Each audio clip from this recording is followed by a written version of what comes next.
Good evening. Tom here, Cinema Tax Live. We're back, baby. And that was, you heard the succulent sounds of coffee slurping. I'm going to assume that was Eli. I didn't know the sound was on already when it was counting down. That's funny. Yeah. Yeah, I was totally like, I got time. Like, Yeah. took a heavy slur. Probably want to mute your mic and that. But that's fun. As long as you don't keep doing it and then it gets gross. And Scott, say hello to the nice people. Hello, With your everybody. Cold Lake shirt. This is very early. I actually am drinking coffee too. I got my satanic coffee mug, so everyone knows I'm not a pussy. Yeah. I went pussy because I just want to get something real quick, so I use my Starbucks app to get an Americano. You didn't have him write as your name. You didn't have him write Lucifer on it or anything. No, but sometimes once in a while they'll like draw a little cartoon, like a little smiley face. I've even gotten like a little kitty cat. Yeah, I saw that. And then I wonder, like, how do they know I have a cat? They're like, this looks like a cat guy. Yeah. That's like before I show up to get it's probably one that I frequent, Yeah. I don't know. This isn't a judgment on you because it applies to me too, but maybe they just see cat hair all over you like I have. Yeah. Could be. They see you come in and they're like, he always has cat hair on him. He probably he probably likes cats. Or like cat people know they spot other cat people too. Unless you keep your black clothes in vacuum sealed bags and only put them on as you walk out the door, there's gonna be cat hair on. And even then, you still will probably have some, like they will somehow get out of they. Yep. Yeah, Ori, he hates cats so much he fucks them. Oh. And then it's covered in scratches and hairs. That bums me out. I don't like people that hate cats. Well, that would be the incorrect scenario. Is what I'm saying. Yeah, that's true. You do hear that the people, you bring up, you have a cat, and they go, "Oh my god, I hate cats." Yeah, like a visceral response. Yeah. I know. Yeah, and it makes you want to punch them in the face. Like one of my brother-in-laws is like that, and it's like it becomes almost performative. Like, very performative. Really, like this is part of your personality now that you fucking hate my cats. Like, okay, like sometimes if I hated your dog, I just wouldn't go around your dog. Like, knock it off. Scott's going around kicking his dog and stuff. I thought this was true hatred that we had for each other. So this is an experiment at a different time because the weather's so nice. We can get off the show and go enjoy the day. I don't know where you're living. It ain't nice here. Yeah. Anyways, have you guys been watching anything? I'm going to assume yes. I sure have. Yeah. Feel free to jump in. I'll go. Do it. Okay, wait. Okay, sorry. My screen seemed to be frozen. So I was on Whatnot, the Devil's app, and somebody had a show said erotic thriller video. Like, because there's so many of those like Shannon Worry movies that have never made it past VHS, so I was kind of in there just looking.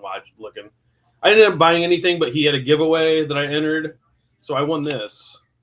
Hider in the House, Gary Busey and Mimi Rogers, and not credited on the front, but Michael McKean. Damn. I believe this came out in 91, but I think it was like 89-ish they made it. So it was kind of the Michael McKean, the first run at I'm going to be a serious actor. And I guess this came out, it ended up being direct-to-video. It was not meant to be, but the production company went bankrupt or something, and that's what ended up.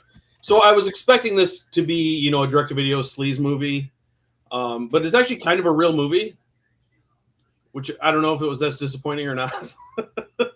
But Gary Busey plays this he was an abused child and ended up burning down his house with his abusive parents in it, and then goes to an asylum. And then they let him out, years later when he's an adult, and he sees this house being built or remodeled or whatever. There's nobody in there, so he sneaks in and goes in the attic and like walls off this part of the attic so he can live in there. Nobody will know. And then it turns out Mimi Rogers and Michael McKean and their kids are the ones who move into the house. So it then becomes like him kind of creeping on the family, and of course falling in love with Mimi Rogers. And Michael McKean, the husband, is a piece of shit and he's cheating on her. So then he feels like justified of trying to replace him. And yeah, I mean, on one hand, I wished it was kind of sleazier, but it actually is a decent movie if you haven't seen it. And Gary Busey, like, acting instead of being Gary Busey is kind of fun to see too, because it was in that, before he went totally off the rails. Before he got permanent brain damage. I don't know. Yeah, I think he had it at this time, but maybe it got worse. I don't know. But I mean, yeah, I would always forget that Gary Busey was like a really good actor. Like I watched Straight Time, which I think is kind of a forgotten movie, but yeah, that movie is really good. Yeah, and Gary Busey was in it. I was like, oh yeah, he was a good actor. I forgot. Yeah, he was. But yeah, so. Oh no, go ahead. Sorry. He was like a legitimate character actor, like somewhat methody. He's really good in that movie Straight Time, with what's his face as the star, Hoffman. Dustin Hoffman. Yeah, so just kind of out of nowhere got this tape, and I didn't watch the tape. It's on Tubi, like in widescreen and everything. So I don't know. It's interesting. I think it's kind of a decent movie, and Mimi Rogers is hot, and Gary Busey does a good job. So I give it a solid thumbs up, I guess. What year was that movie again? You might have said. I think 89 or 90, and then it didn't come out till 91 because of like the production company going under or something. Oh yeah. Yeah, that story. Yeah, that movie is pretty good. I mean, I just rented it on VHS a long time ago. Have you ever seen the 70s movie Bad Ronald, the made-for-TV movie? I know of it. I've never actually watched it. Same here. Yeah, it's really good. It's like, we saw Bad Ronald, and let's insert Gary Busey instead of the kid. Oh, okay. Kind of. I always like Gary Busey. I mean, I just always thought he was pretty awesome. Yeah, his stuff in Lethal Weapon. Yeah. Some of his line readings. Pretty good. Yeah. Even after he went crazy, he was still cool. Maybe a little less cool, but cool in a different way. You guys ever watch him like on Instagram and stuff? It's exactly what you'd expect. No. It's exactly what you'd expect. Just him being weird and like maybe not realizing it. Or maybe he does. I don't know. And he's one of those people that I if you held a gun to my head and said, "Is he alive or dead?" I would have said dead. He's not. Yeah. He died a while ago. Yeah, I'll have to check that out. That sounds cool. Yeah, it's on Tubi, so. Yeah, maybe he just has an insane twin brother that substituted him when he died. Maybe. Mandela effect. I got to be Gary now. It's Terry. It's like Terry Busey, his brother. Like that movie Dave, when the president dies and they find somebody who's looks identical to him and he gets to be president. That's a good concept. Yeah. I remember that movie fondly, but I saw it one time in the theater and never again. So I guess I didn't like it. Yeah, me too. I just saw it in the theater. But I'm a big Kevin Kline fan. It's probably a thing. Like the script probably wasn't that good, but he makes it better. Yeah. I'm more a fan of him marrying Phoebe Cates. That is the get of all gets, as they say. No one has ever said that, actually. He does. I made it up. The get of all gets. Kevin Kline says it every time you ask him about how he got married. Yeah. He just has a VHS. Somebody asked him if he's married. He just has a VHS that has a loop of the the scene from Fast Times at Ridgemont High where she pulls out her tits. He just hands them the VHS. It's like, here you go. This will answer your question. And if that's not enough, she was in Goonies too, motherfucker. Yeah. Or not Goonies, Gremlins. Sorry. Gremlins. Yeah, Gremlins. Yeah. I was gonna say Goonies too. The sequel stars Goonies is I back. just made up. Phoebe Cates. Oh, you know what's happening. You know is it's after gonna the happen. gold. Yeah, it's it's inevitable. I would, if there was a direct-to-video Goonies sequel starring Phoebe Cates, 100% I would buy that right now. Oh yeah, for sure. Oh, yeah. It's like it was never released. Like the oh shoot, what was that? Was that Grizzly 2? Yeah, Grizzly 2. The all-star cast. Yeah, I did not see Grizzly 2, but I watched the. Oh wait. Oh, I think I did stream it, but I think maybe I didn't finish watching it. It was pretty bad, I bet.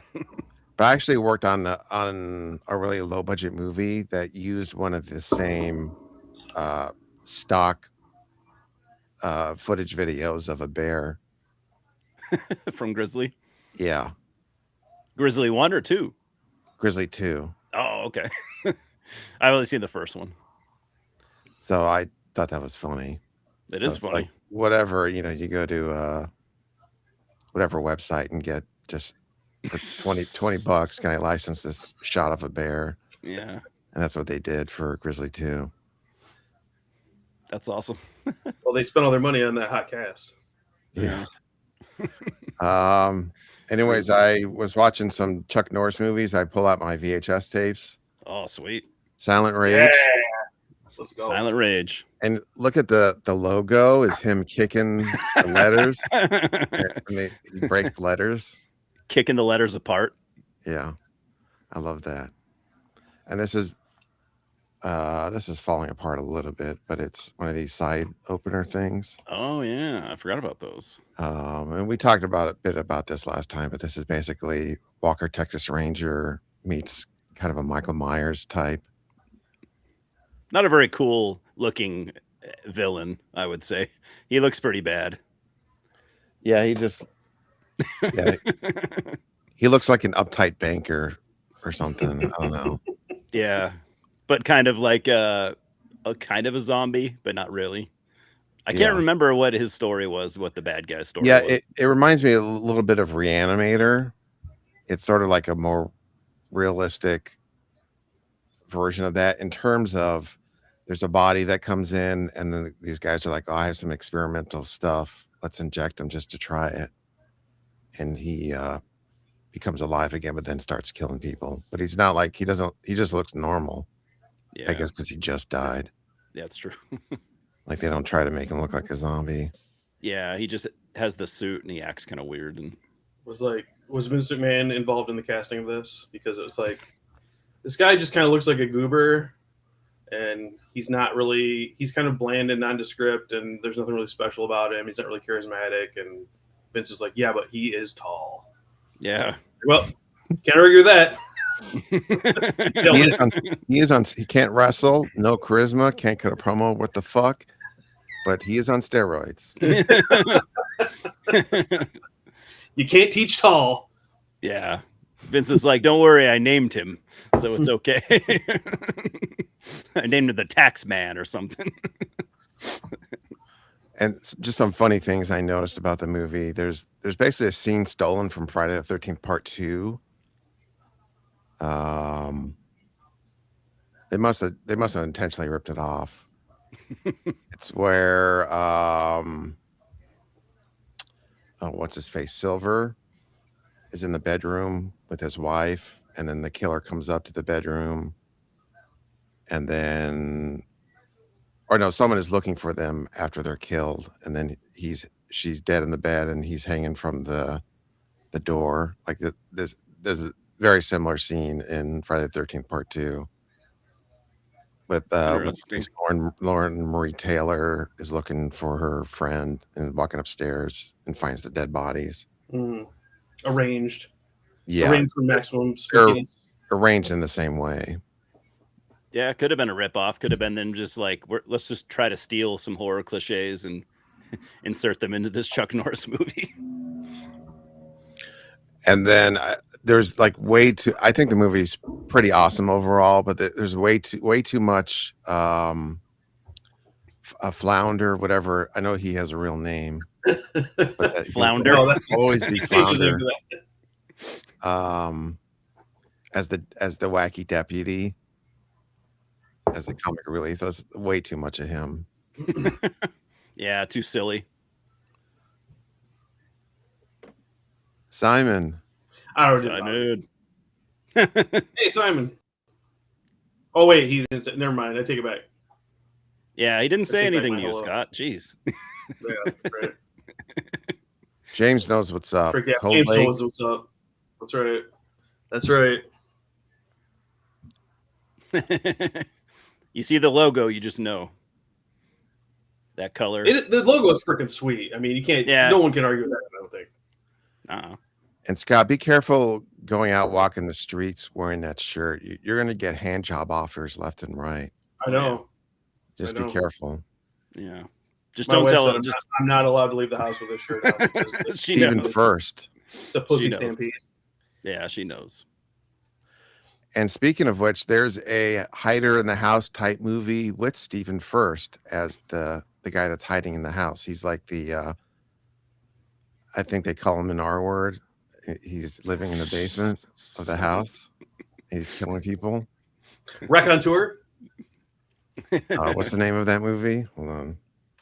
Ricochet? No, not Ricochet. Um, This came to mind. I don't know why. John Lithgow. the Unseen. Oh, okay. It's Stephen First lives in the basement, and then they move in. Two sisters move into the house, and he starts killing people. I mean, that's what you got to do when someone moves into the house that you're just, living in. Yeah. What do you expect? And Yeah. they refer to him in outdated ways, and I don't remember exactly what the term is. It might be mongoloid or something. But he's not normal like you and I. I do love that word, but I don't use it anymore because I'm like, is that? I haven't heard anyone say specifically we can't say it, but I feel like it's bad.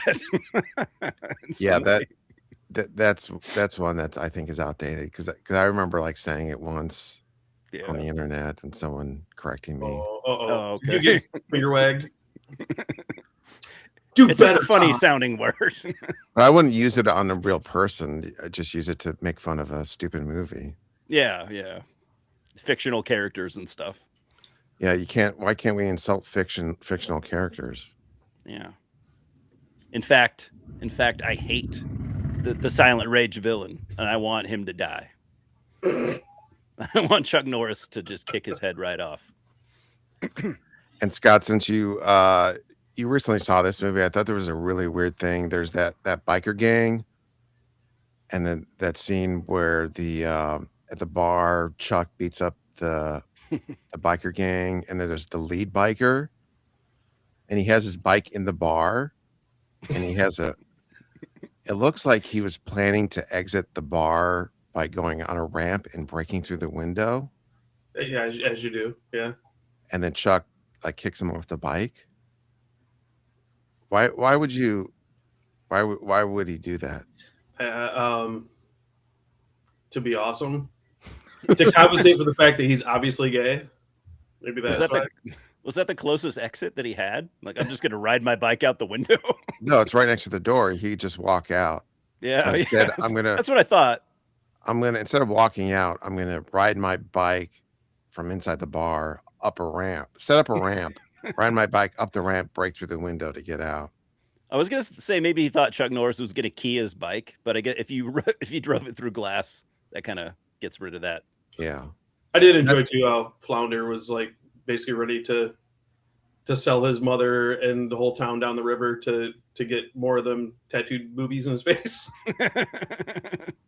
Priorities, Yeah, he doesn't seem very useful as a police officer either. Stops zero crime. Maybe it was a deleted subplot that he was a Make-A-Wish kid or something. That's why Chuck Norris is so nice to him all the time, even though he's worthless. That's that'll and the upcoming 4K that'll be a deleted side plot. I'll get to watch that. Yeah, Silent Him, Rage 4K. a 35-year-old Make-A-Wish kid. And he's only there like all the other kids are like, I'm Danny. I have leukemia, and he's like, my name's Flounder. And I'm a fat fuck.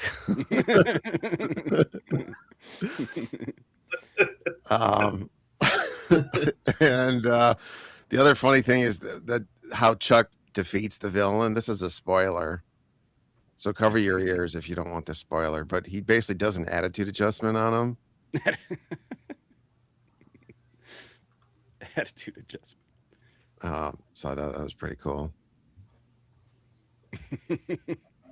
Yeah, I mean, obviously not a classic film, but it's a fun movie for sure. Probably my second favorite after Lone Wolf McQuade. That's a good one. Speaking of which, I also watched Lone Wolf McQuade. Fuck yeah. And this is like my 1985 Vestron VHS. It's still in good shape. Damn, I don't think I ever saw that cover. I'm used to the DVD cover where it's just got Chuck and he's holding the Uzis, you know. Or no, that's Missing in Action.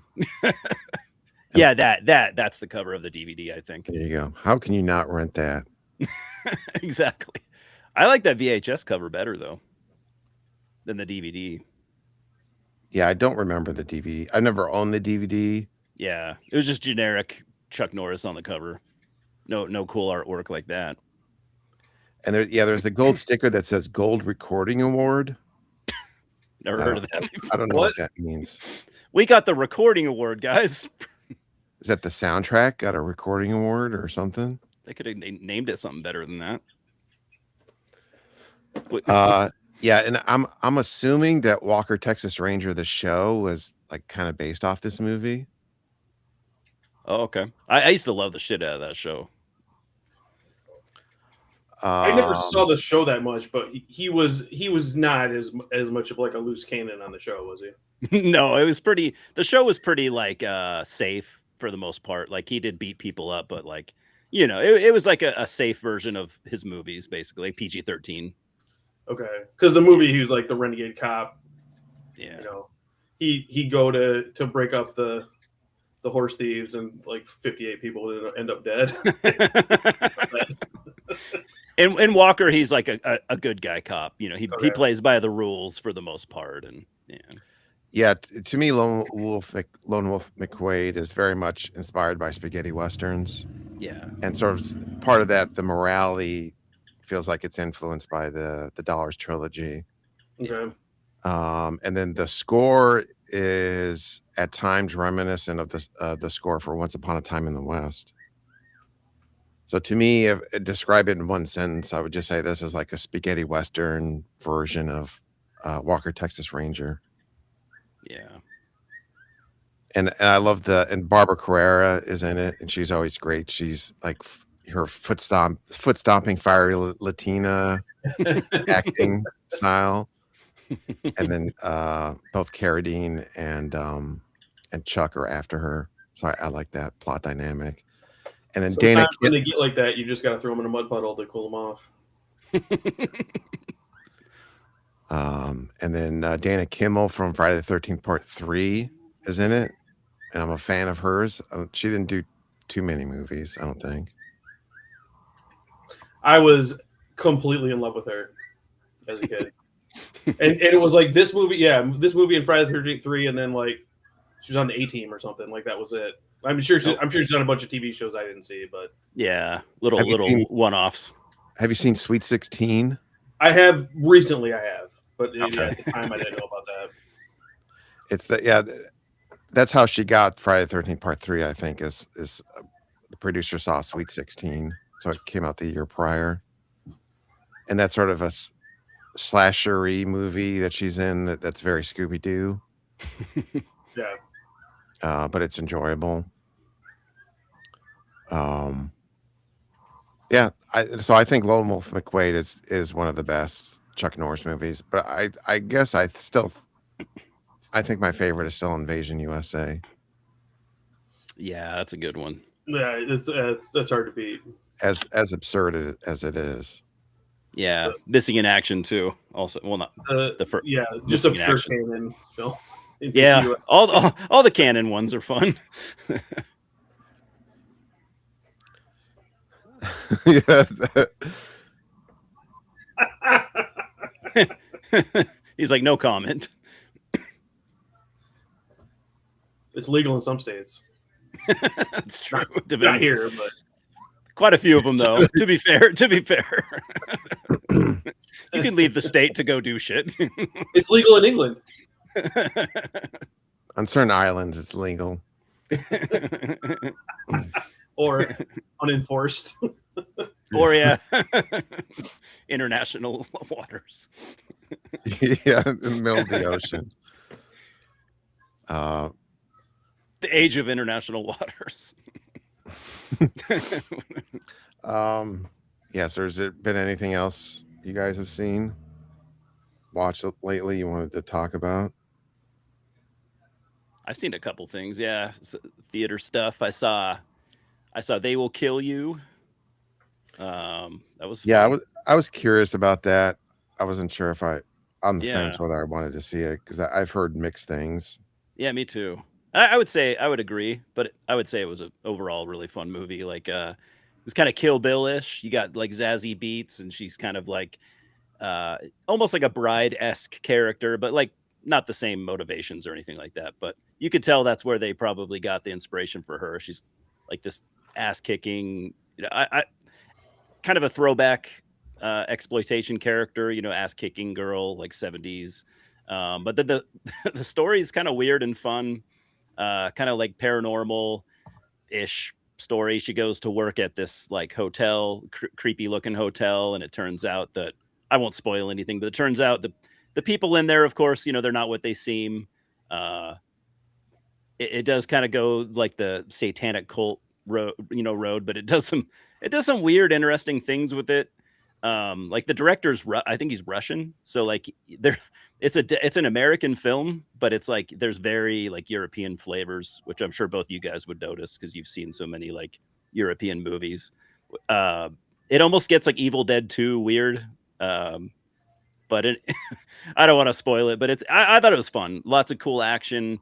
The silly parts kind of threw me for a loop, but it was fun enough to I'd recommend to both you guys for sure.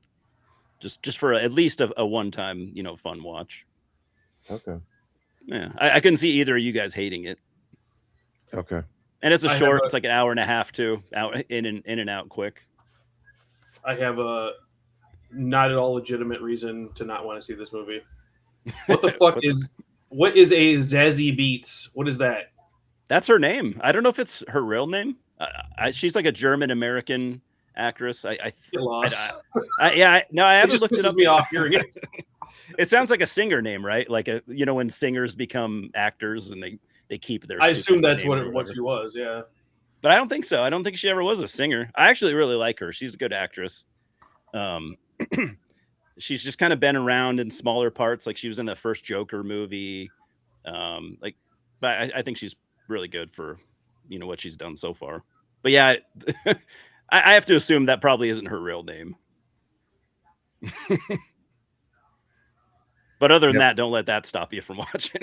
But who calls himself Beats if you're not a rapper? That's a good point. That'd be weird. So maybe she was or is a rapper for all I know.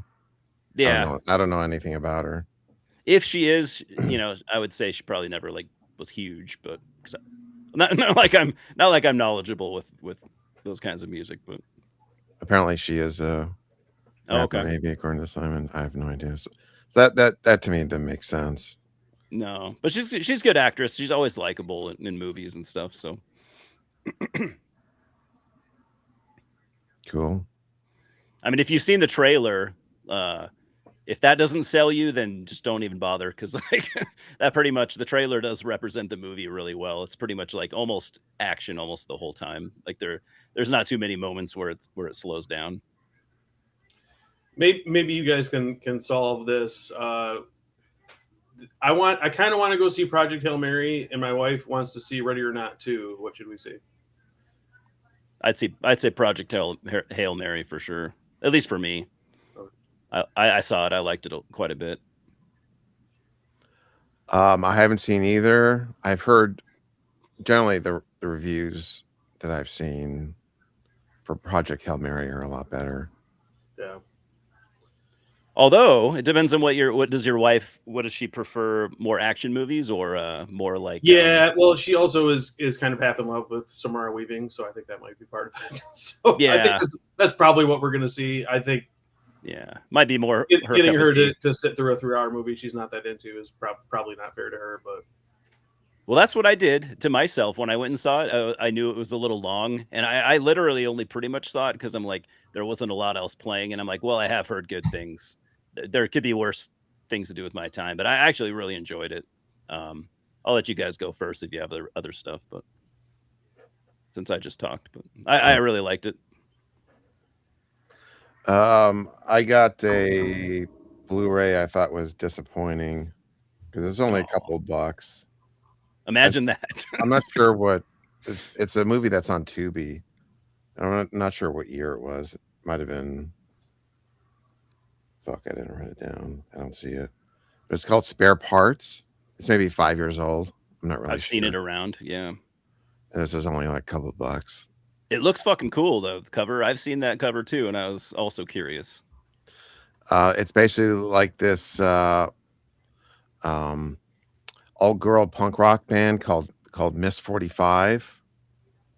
They're kidnapped, and then they each get a limb cut off, and they get weapons, and they fight in a Spartacus type coliseum at a junkyard, and somehow the local police can't figure this out because they also have crowds of people coming to these fights to the death in a junkyard. Should be easy to find, right? Yeah. If you're looking for something to break up. But there's not that many fight scenes, and there's just a lot of shaky cam. No. And it's obviously this is like really low budget, but it really feels like they're trying to stretch the movie and pad it out because they didn't have money to actually do fight scenes. Oh, I hate when that happens. It's the worst. But there's a couple of gore things. There's like a guy gets his face ripped off, but the gore isn't that great. Is it like digital gore or is it at least practical? There's some practical. But there's not a lot of gore. But that's the big thing is it just feels kind of just very padded out. It's one of those movies where it's like, guys, if you don't have the resources to make the movie that you set out to make, maybe just don't bother. Like how many times have we seen this happen? It never works. Come up with something different. Yeah. Yeah. I mean, I've thought this about Charles Bane for years. Like, stop trying to make these special effects movies that you don't have the money to make. Like, you cannot make. Yeah. Puppet Master, I get it. That's your thing. You got to keep making those. But then he keeps coming out with other like little animated monster movies, but he can't afford to animate them. So there's just like moving around on a stick. Yeah. Like, come up with a different idea. Just do something else that you can pull off. I feel like I'm sure I don't make movies, so I'm sure there's so many logistics where it's like, oh, we thought we could, and this and that, but still, I don't know. Yeah, but even if you had like 3 great action scenes, like then you could justify it, but they're really not that good. But it's kind of more interesting part. I guess the more interesting aspect is also like they switch out. Like at one point, like the girl gets an upgraded axe. Like that's like cool, what, kind of what video weapons they gamey. have and stuff. I guess is like the most interesting part of it. But the actual action scenes are not shot very well. Yeah, because a movie like that, I feel like, especially with that cover, like it should just be 90% fighting, and very little else, But it looks cool. Or 3 great pairs of tits. Yeah, right. Or did they at least whip them out or what? Probably not. I don't remember any nudity. If so, there's a lesbian couple. I don't. Scott's like, close enough. Well, I mean, I'll watch it. It's, okay, yeah. Well, one of them actually seems like a lesbian, which is who wants that? No, like in real life. No. It's gotta be fantasy. Scott likes to at least imagine that they still want him. They all look like Jenna Jameson. That's what I know from the films. Scott likes to imagine himself in a world where he still can win them over. They haven't met me yet. Yeah, exactly. I know you don't like any man you've ever met.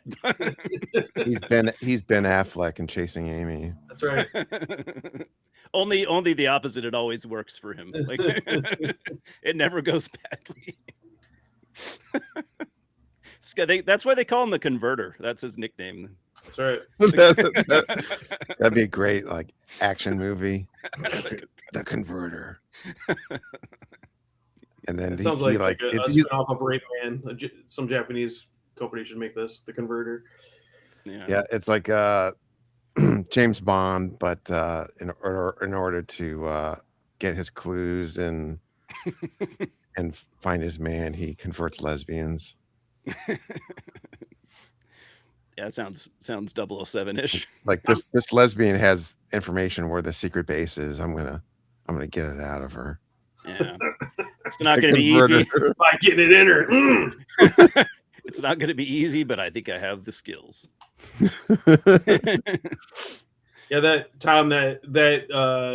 the cover of that movie makes me sad that Dollar Tree doesn't have movies anymore, because I feel like I would have found it there. You probably would have.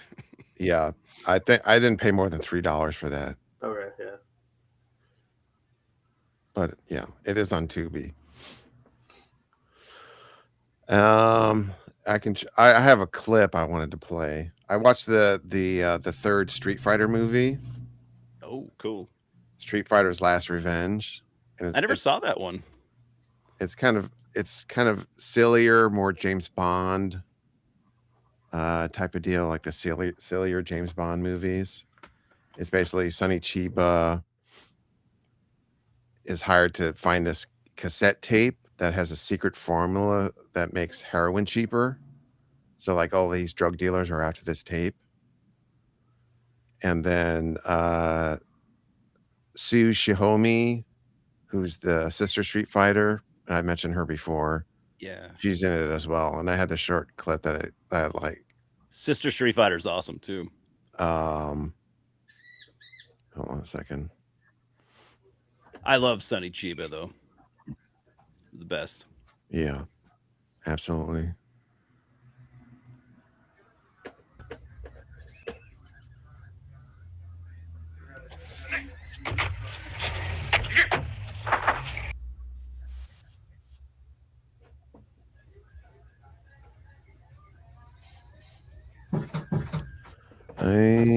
Well, it's not working. It was for a second. What the fuck? Did you see it? It started to play and then it stopped. Yeah. Played for like 2 seconds.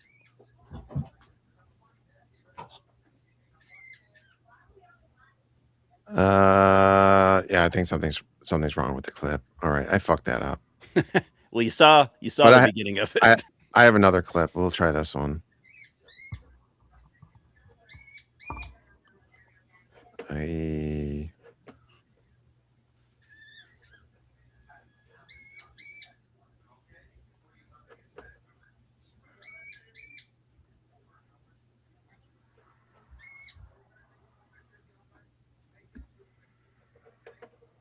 I was just looking at oh, there we go. It's working now. Yeah. There she is.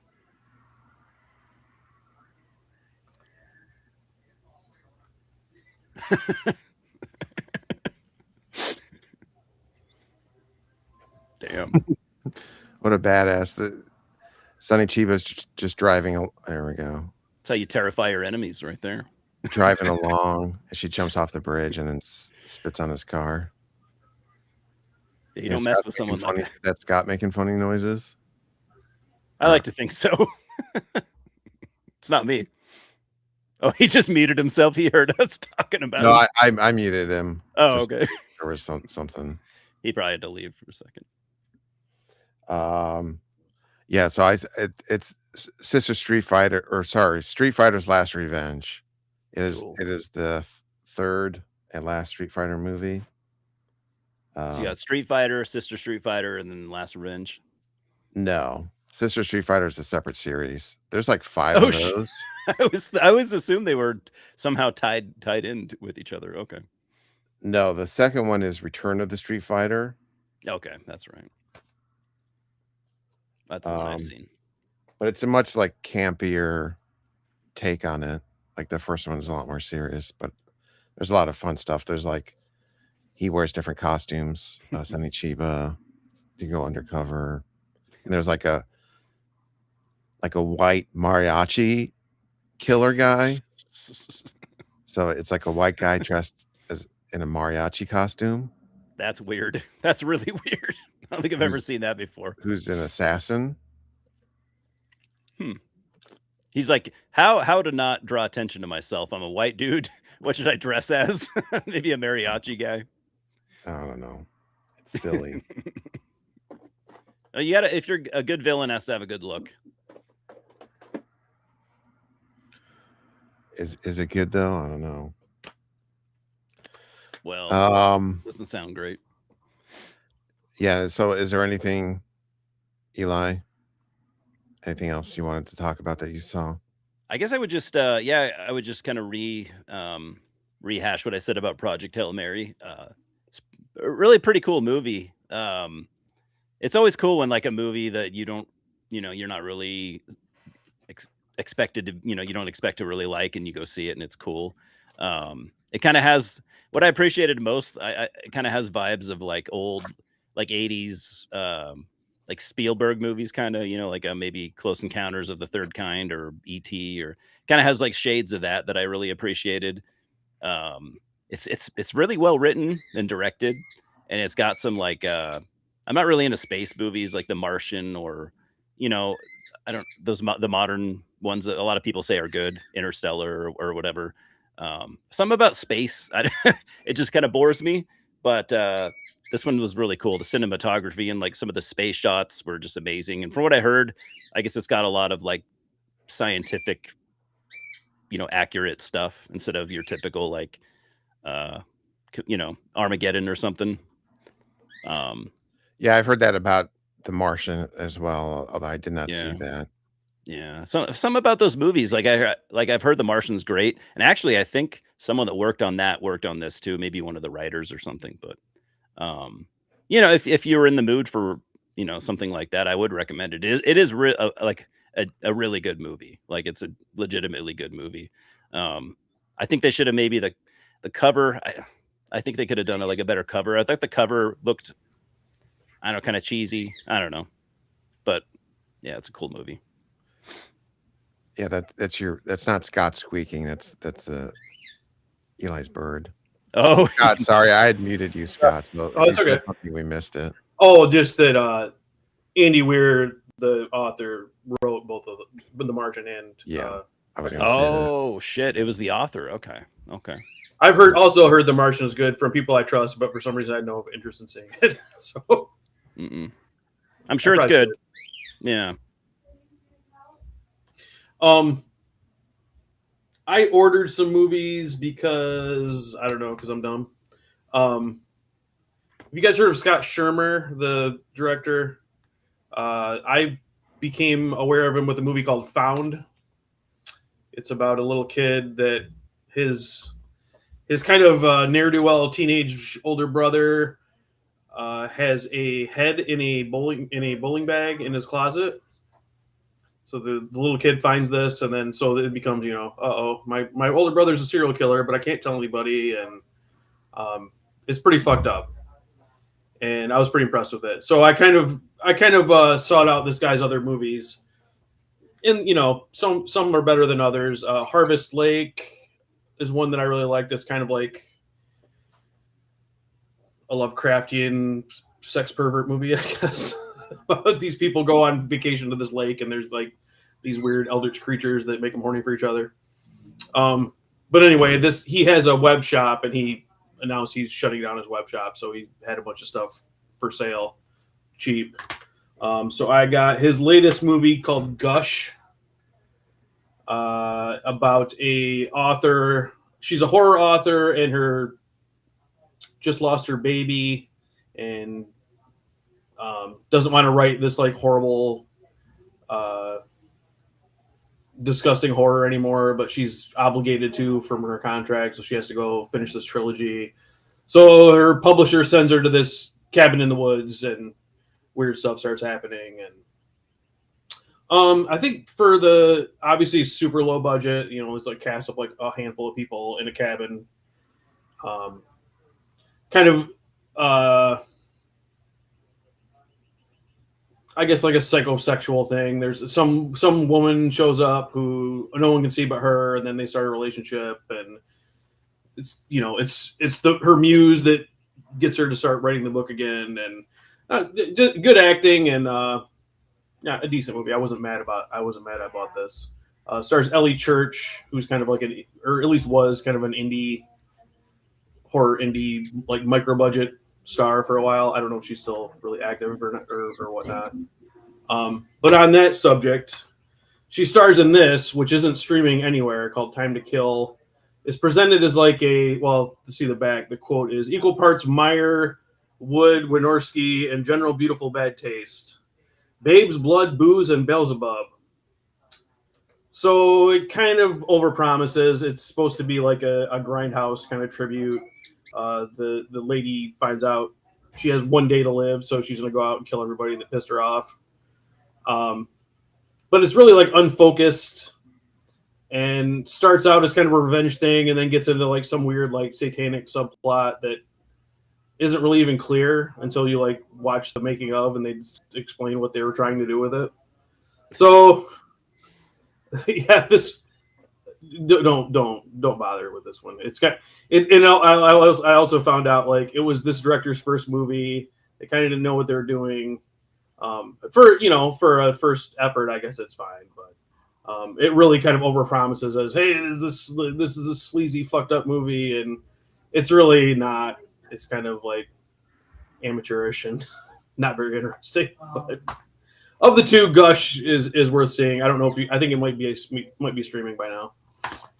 Sounds cool. So all those three movies are the same director? Actually, this one that was another thing. I thank you for pointing that out because I forgot. This one is not. Okay. He works a lot with Brian K. Williams. Like they work on each other's movies. They must be friends or whatever. So this is Brian K. Williams' movie, not Scott Shermer. Scott Shermer had nothing to do with this one, but it was on the website and had the girl who's in all the Scott Shermer movies, so I figured it was, and it wasn't. Sounds cool. Yeah, I never heard of this guy. So yeah, Gush sounds interesting in particular. Sounds like something I would dig. Yeah, it's decent, and it doesn't overstay its welcome, and good acting, I thought. Cool. Yeah, and I have one last thing to show. So I've been buying lots of laser discs. Oh, that's right. You got a player. You were saying you got a player. Yeah. Shit. But 6, 7, 8, for cheap. And then this is the first disc I got so far that's kind of rotted, so I wanted to show off what it looked like. Rotted.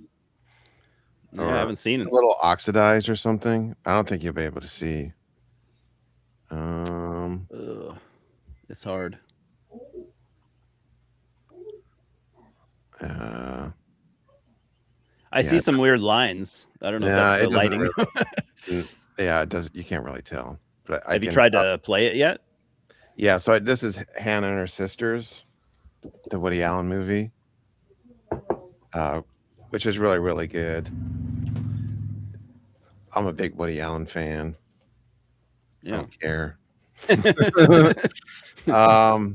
But this is the Argus Lint of the film world. Yeah. This is great because it's sort of Woody Allen, Michael Caine, their stories sort of interlocking around these three sisters. But Woody Allen's is sort of the comedic character. The Michael Caine is the serious character. So Woody Allen has a bunch of movies that are basically serious. So this is a way of sort of integrating his comedy and his drama together. And I think it works really well in this movie. But yeah, it plays, but it looks like a really chewed up VHS tape, kind of. So I'm just gonna get rid of it because you can get it on Blu-ray or DVD or Blu-ray. DVD probably really cheap, I'm sure. But I wanted to play a clip. So one funny thing is that when Woody Allen was revealed to be a friend of Jeffrey Epstein's, like there were some people that were shocked by that. Clearly, they have not seen all of his movies or was not paying attention. Like the amount of times he references liking young girls in his movies. I just wanted to play this short clip from Hannah and her sisters. In the movie, Woody Allen plays a sketch writer. So they're okay. Let me get this going.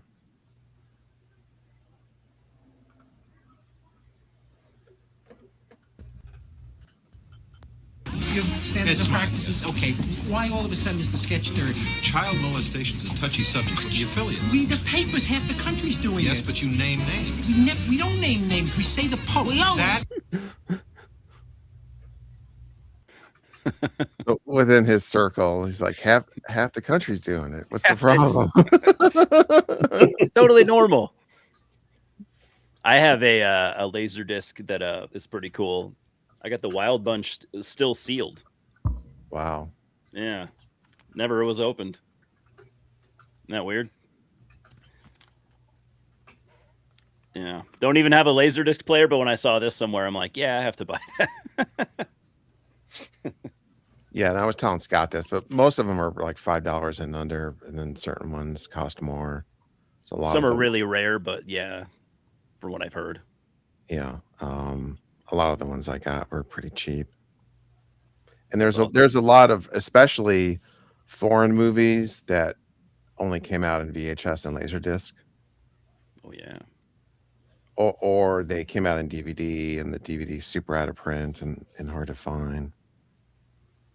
Yeah. The Is high your dollar. laser display? Yeah. Where did you get your player at? Just on eBay. I had to get two players because the first one didn't work, and I returned it. Oh shit. So I looked for, like the simpler player that came out a little bit later. It's sort of feature set wise pretty stripped down, and it looks pretty sturdy. So I intentionally just tried to get one that I thought was going to work and going to last as long as it could, for a decent amount of time. Was it really heavy? Because like my buddy's laser disc player is like 50 pounds. It's not that heavy, but it's pretty heavy. Oh, okay. Yeah. They seem heavy. I can't imagine the shipping would be fun on those things. Yeah. But I mean, with shipping was only like $200. So I think it's like a pretty stripped down model in terms of there's not a lot. It doesn't do a lot.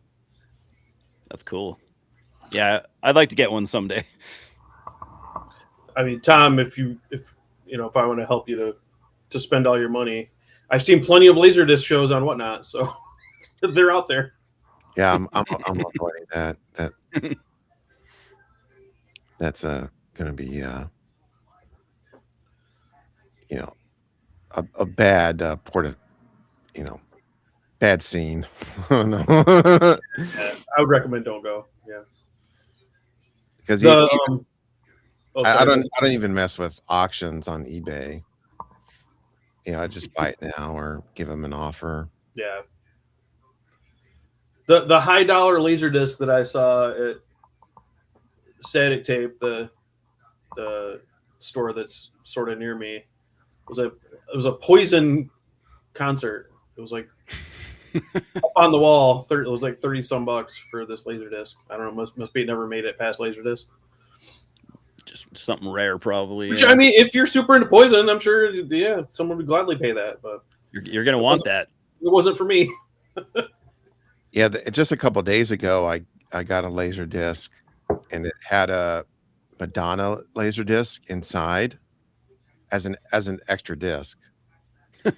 Yeah, they would do weird stuff like that sometimes. No, it's not supposed to be in there. Oh, okay. It's just someone shoved a Madonna Laserdisc in because they had the movie in there, but someone also shoved a Madonna Laserdisc in there. Like videos or what? No, it's a concert. It's the Who's That Girl concert. So like 87, 88. So I don't know if it's something that's available, on DVD or whatever. Yeah, they would do weird stuff with Laserdisc sometimes. Like I remember my buddy, it might have been the Blade Runner movie. We were watching it, and like if you flip it, it like has the Enya music video on the other side. It was pretty cool. It might not have been Blade Runner, but it might have been. Yeah, it was really like the Criterion Laserdisc that popularized special features, and then other Laserdisc companies started following suit. In the 80s. So that's basically that. Because Laserdisc would have commentaries and bonus features and what have you. The other cool thing is the one advantage that Laserdisc have over any other physical media is if it's the I forget what it's called, but it's like the higher quality mode where it captures every frame on the disc. So you only have 30 minutes of video per side. And I forgot what the technical name is. But it has like incredibly smooth still frame and slow motion. So like if you were teaching a class on animation, you'd probably want to get a Laserdisc player because that's the best way to like go step by step, because you can go fast or step by step and it's completely smooth.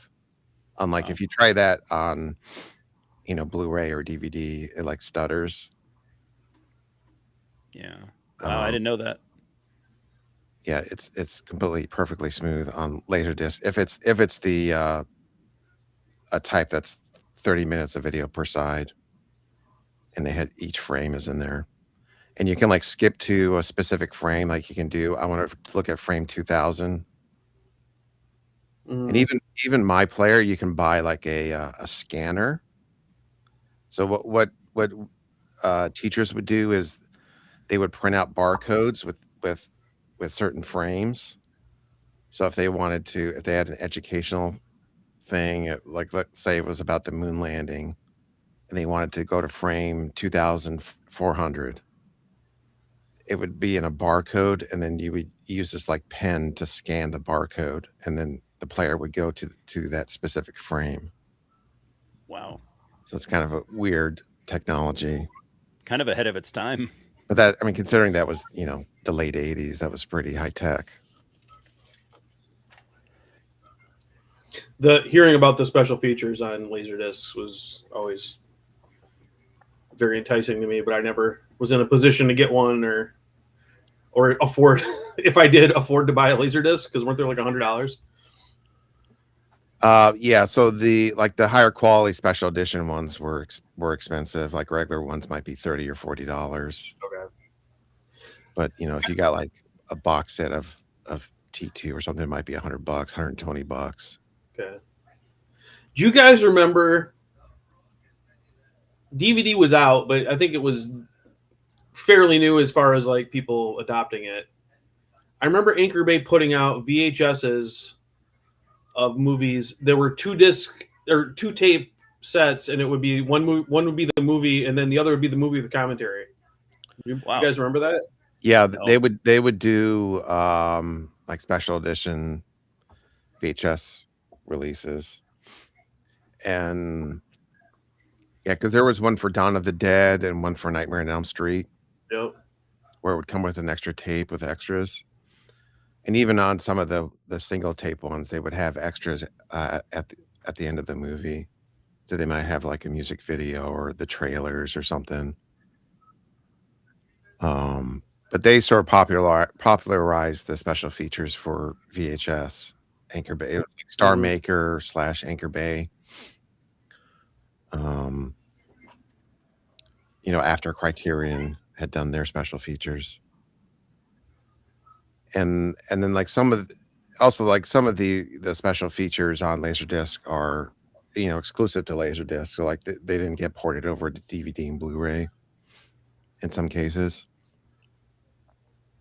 And one example would be the Criterion released maybe the first 4 Bond movies with commentaries, and then the Bond producers apparently got pissed off at the commentaries because they were like revealing negative things about the production.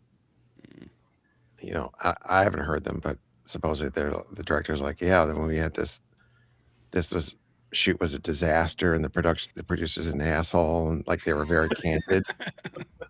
And then they forced Criterion to re-release the Laserdisc without those commentaries. Oh, jeez. So that's one of like the ones that'll cost a lot of money are the original Criterion version of the Sean Connery Bond movies with the commentaries.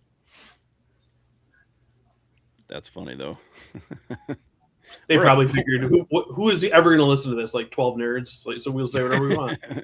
Yeah. Yeah, that's true. I mean, because it was really like at that point a completely new thing, Or maybe they're like, this is awesome. We get a chance to tell our story, talk a little shit.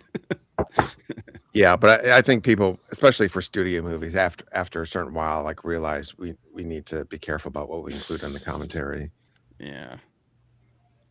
We can't just have like shit talking every time and like everyone looking bad, I guess. Yeah. Speaking of that, like on the shit talking, like I think last time I showed the Return of Swamp Thing Blu-ray I got, Jim Wynorski just fucking goes off on those commentaries. Louis Jourdan, he freaking hated him, and he just keeps going on about what an asshole he was.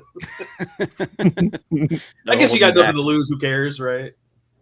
Yeah. I mean, no one's going to stop him from making his digital city movies. He's got to be careful. He's going to get canceled from Hollywood. He's not going to get invited to the Hollywood parties in the Hollywood Hills anymore. They're not going to let me make Bear Wench 4. Yeah. It's like I was going to be up for an Oscar for Bear Wench Project 4, but damn it. But regardless of the motivation, it was just fun to hear a guy just say what he thought, and without having to worry about kissing somebody's ass. Mm-hmm. I'm sure he was over it at that point. I know who I am, or I know what I'm going to be able to do.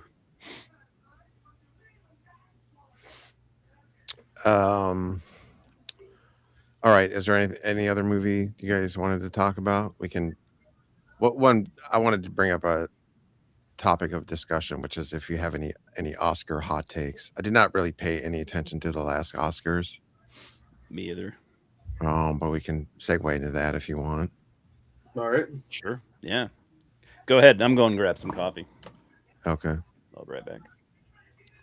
I'm going to mute Eli. Like one thing that there we go, that I thought of, with this topic was in the theater I saw that movie Cold Mountain with Renee Zellweger and what's his face? Let me bring it up. I think this was like 2003 or something.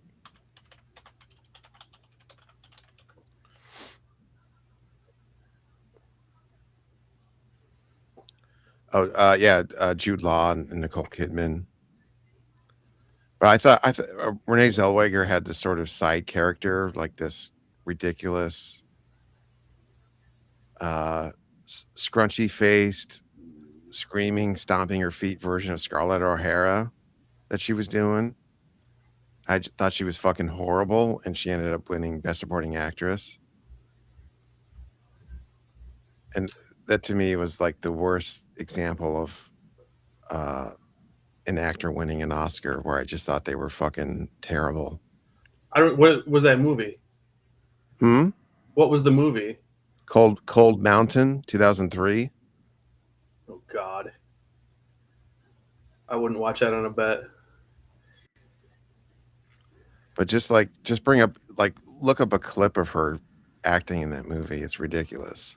I like you said scrunchy face, and I'm like, yeah, isn't that every movie? Well, extra scrunchy faced. Oh, extra? Okay. Yeah. She's like, literally goes like,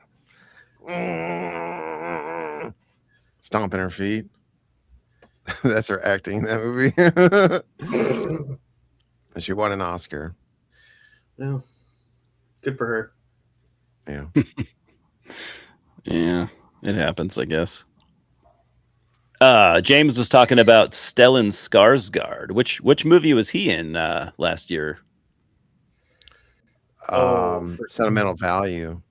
Oh, okay. I didn't see it. Okay. Yeah, there's Sean Penn's didn't show up. Didn't. Yeah, so he was either. Yeah, he won. I think he was in the Ukraine doing something. Oh, okay.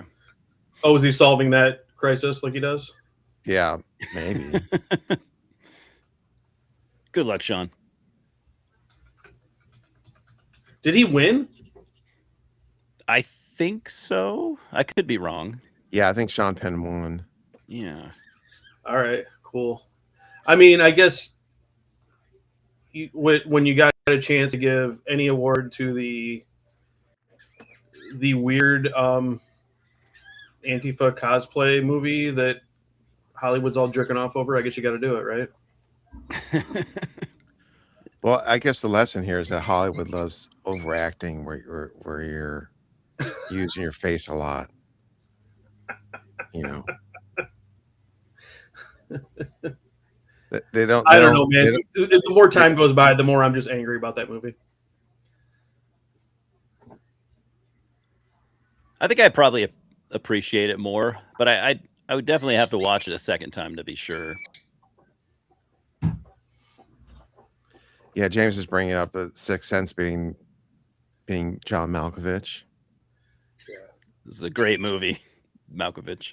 Well, guys, I mean, you can sit here and pick apart the Oscars all day, but I think what we should recognize their successes, because does a day go by in your life where someone doesn't talk about How Green Was My Valley, the greatest film of all time, that beat Never. Citizen Kane? Good point. Yeah, but also, I mean, for that time, Citizen Kane would have been like way too weird for, to be able to win Best Picture. Too ahead of its time, maybe, or yeah, also just structurally weird, and about an unsympathetic character. Like it really probably had no choice or no chance. Yeah, that's a good example though, because Oscars are not something that holds well with over time. It's like movies win and then they turn out to be like a year or two later you're like, I didn't really like that movie at all. I don't know. It's Jethro Tull beating Metallica. Yeah, good one, James. I just looked up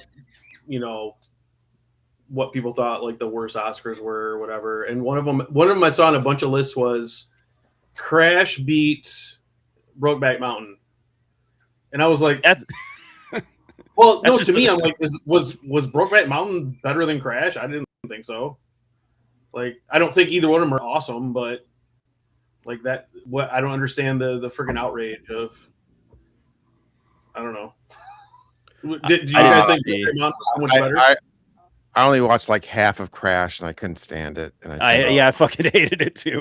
Oh, really? I was hoping it would. I didn't think Brokeback Mountain was that good. I thought it was. I kind of like Crash. I don't know. Maybe it's just I liked a lot of the people in it. I don't know. I'd have to rewatch it.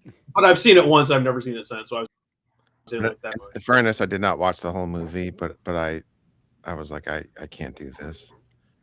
But I didn't see in that year 2005.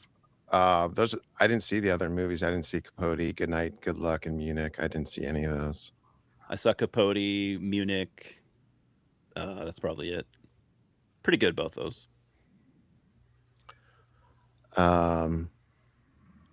So yeah, I'd not rewatch. not the J.G. Ballard Crash. That would have been awesome if that won Best Picture. The car crash, sex pervert. Yeah. James Spader. Like I should that's funny. rewatch that. That's the movie. Like, if you're not a David Cronenberg person, like if you're just a normie, people fucking hate that movie. Really? Like I have a few conversations with people that aren't into weird movies that saw that and just fucking despise that movie. Interesting.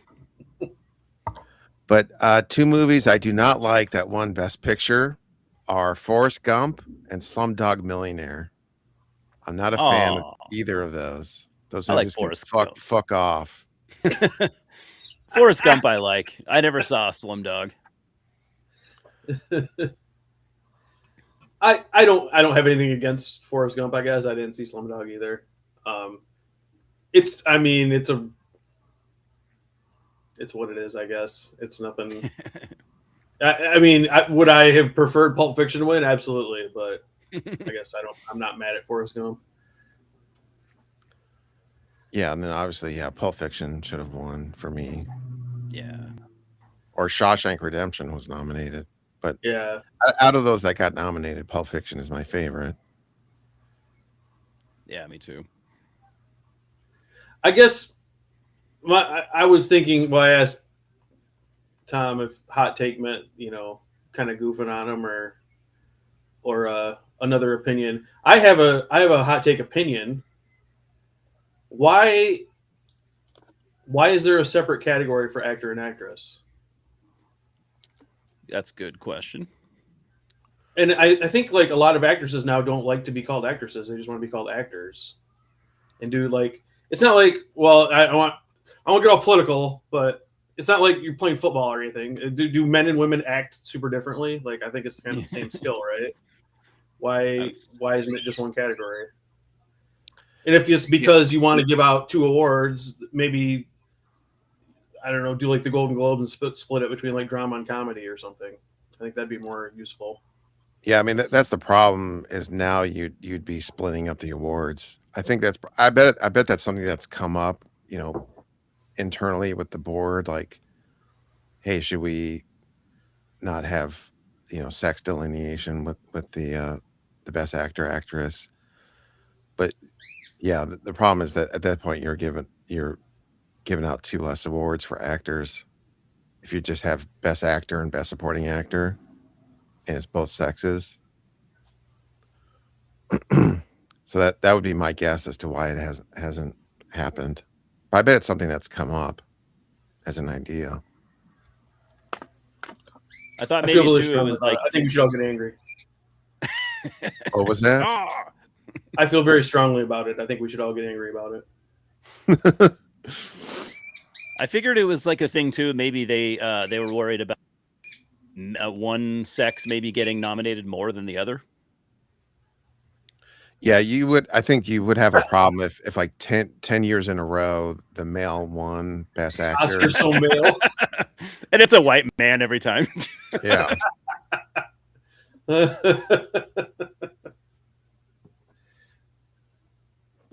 Well, we wouldn't want that, would we?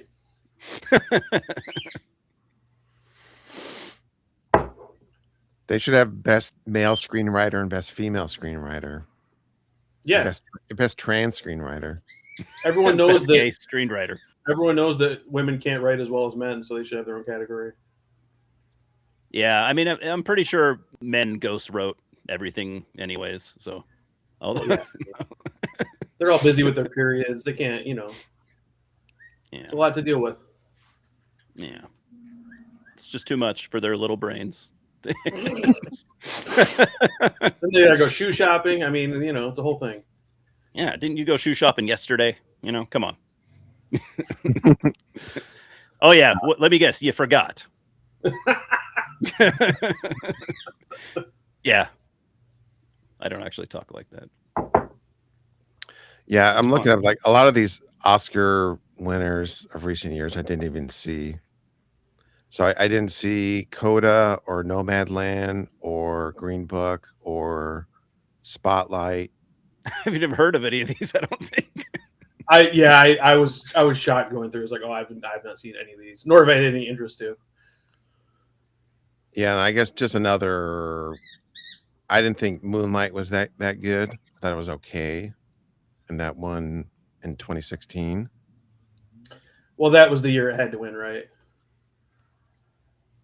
Because it was the year before was Oscar So White. So Oh, was it? I don't even. I think so. I don't even remember.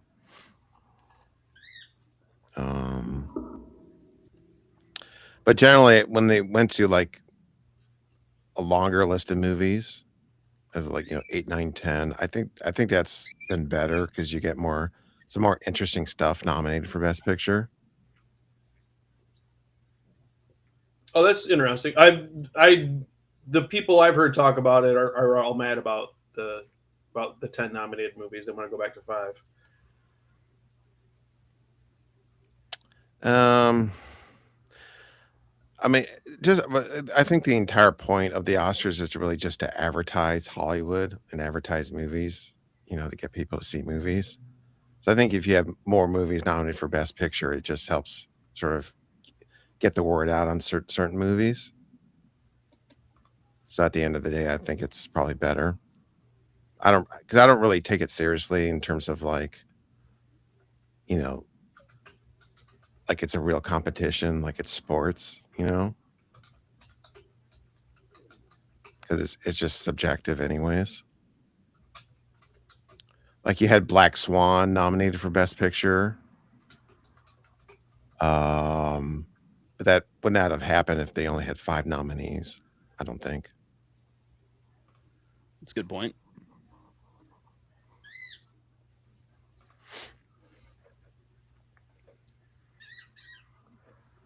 Yeah, they're just distracting from the Epstein files. Let's get another dance number out there. Think we have enough distractions already. All right. Do you guys want to talk about our movie, the Pia Zadora movie? Speaking of Oscars. Yeah, this swept that year, right? Yeah, so incredibly, or I have a VHS of it. So Pia Zadora started her career as the star of this movie, Butterfly.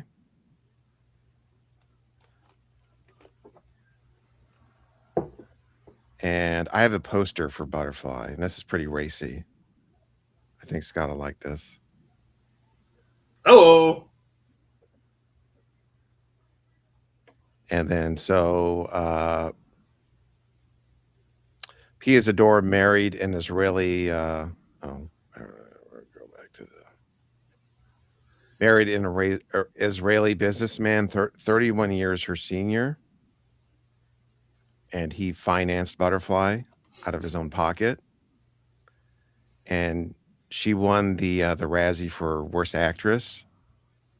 And then the next year, she did The Lonely Lady, and her husband paid for half of the movie, and she won Razzie for Worst Actress again. So her first 2 years of acting, she won the Razzie for Worst Actress twice. Speaking of Citizen Kane, That's impressive.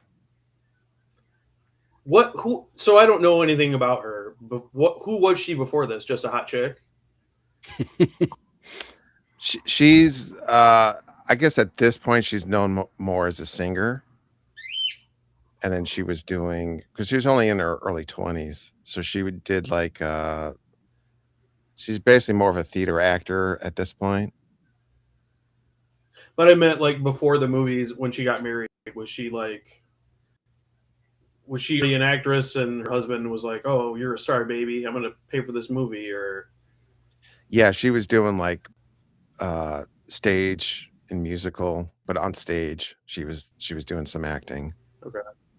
And like she probably wanted to be an actor, Okay. so her husband's like, okay, I'll pay for this movie, this sick incest noir. It's actually pretty good and pretty fun. I have a clip. Let's see if this will work. But you can get an idea of her acting style. This line reading just cracks me up. And Stacy Keach co-stars in the movie.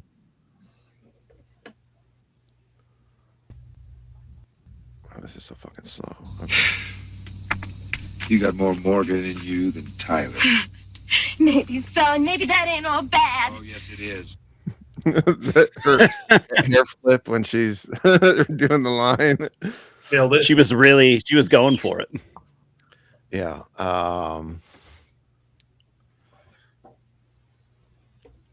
And the other funny thing is with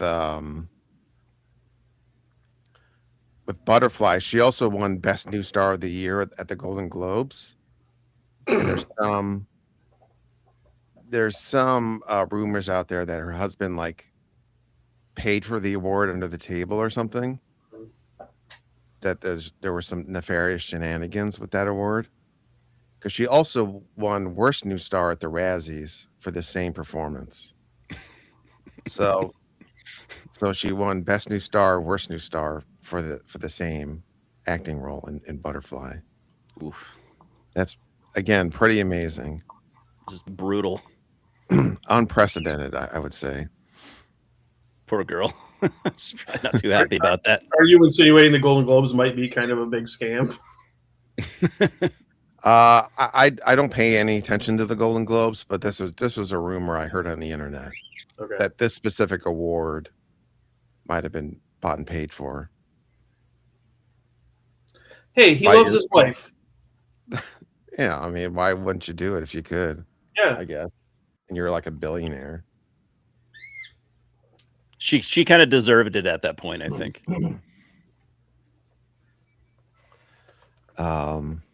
Yeah, she's fucking a 50-year-old. An ugly 50-year-old. She earned it. And I have the penthouse. I talked about this a couple weeks ago. I'm not going to open it. Why not? Might get in a little trouble. Yeah, Put it on your Patreon. This is a family program.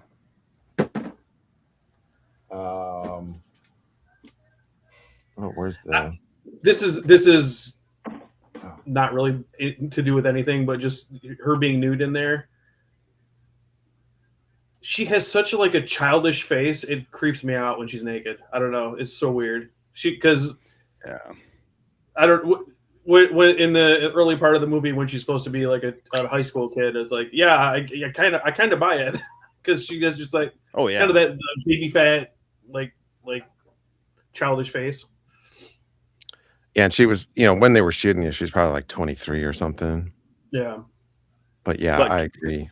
The could pass for 15 easily. Like some people just are like that. They just look like they're 15. See, I'm not a total degenerate. Some things can creep me out. Yeah, see? Everyone has their limits. So this is the Blu-ray cover. And so this movie was nominated for 11 Razzies and won 6, including Worst Picture, Worst Actress, Worst Director, Worst Screenplay, Worst Score, and Worst Original Song. Oh, man, that's bad. And this is also Ray Liotta's film debut as the high school rapist. That's 28 years old. Yeah. I like how his debut is a lot like Jeff Goldblum's debut in Death Wish 2. Yeah, they're both just sleaze bags. Just rape guy. I mean, you got to get your start somewhere. Got to start somewhere. And it's like you tell your agent, I'll do any role, whatever they want. Do you want to play rape guy? All right. Is there a list of people who took the rapist role in their first movie because they're like, oh, it worked for Def and Ray. I'm on my way.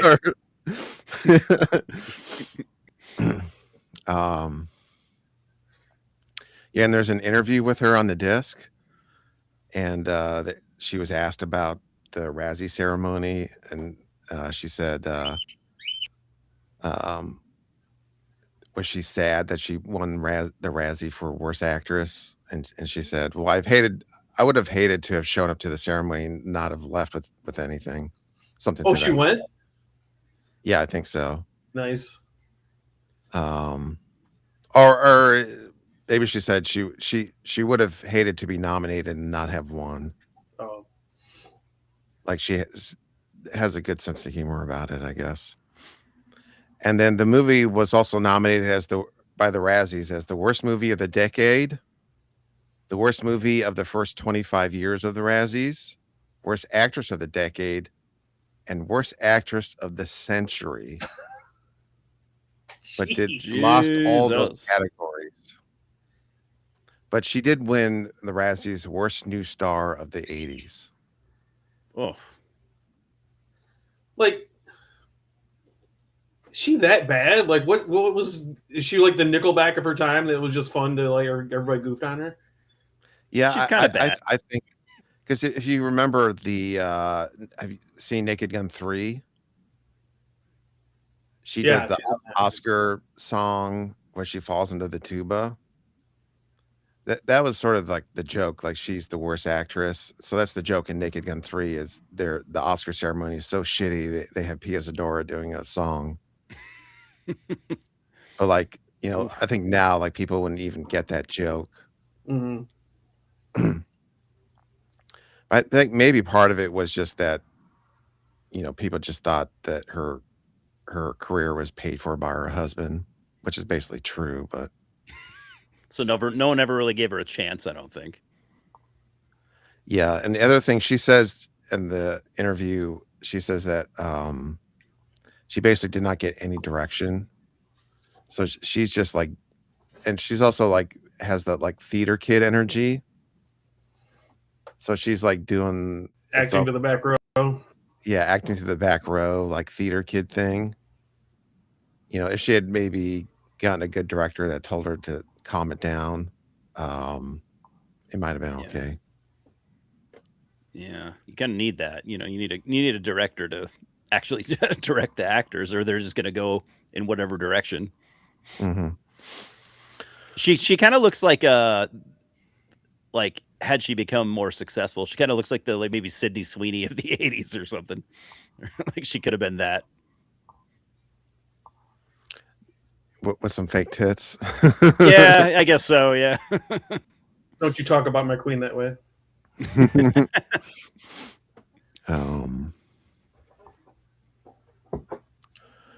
Yeah, so basically the movie is, she's an aspiring writer, and it starts from her in high school, and then she wins like the creative writing award, and then it's funny at the I have some clips, but I'm worried about the copyright thing. Yeah. So we'll save she has the Oscar speech. I'll save it for the end of the show, so in case we get booted off. But I like that the ceremony where she's talking about, why she loves writing, she gets cut off. And basically, to me, the plot of the movie is, she wants to be a writer, but nobody cares. Like if she brings a script to a producer, the producer just wants to fuck her and doesn't actually read the script. Mm-hmm. So it's even though she ends up, winning the Oscar for best screenwriting, it's like nobody actually reads her script or pays attention to her words. And that's part of like when, she's driven crazy. There's that montage. like what sets her off is like no one's paying attention to her script, more so than the other stuff that happens to her, like getting raped by the great Ray Liotta. I wonder if they told Ray Liotta, like, you know, when he's getting ready for the role, or when he's his manager's telling him about what they offered him, like, well, so there's going to be a scene with a garden hose. Are you going to be okay with that? Yeah, that's fine. Yeah, I can do that. I don't know.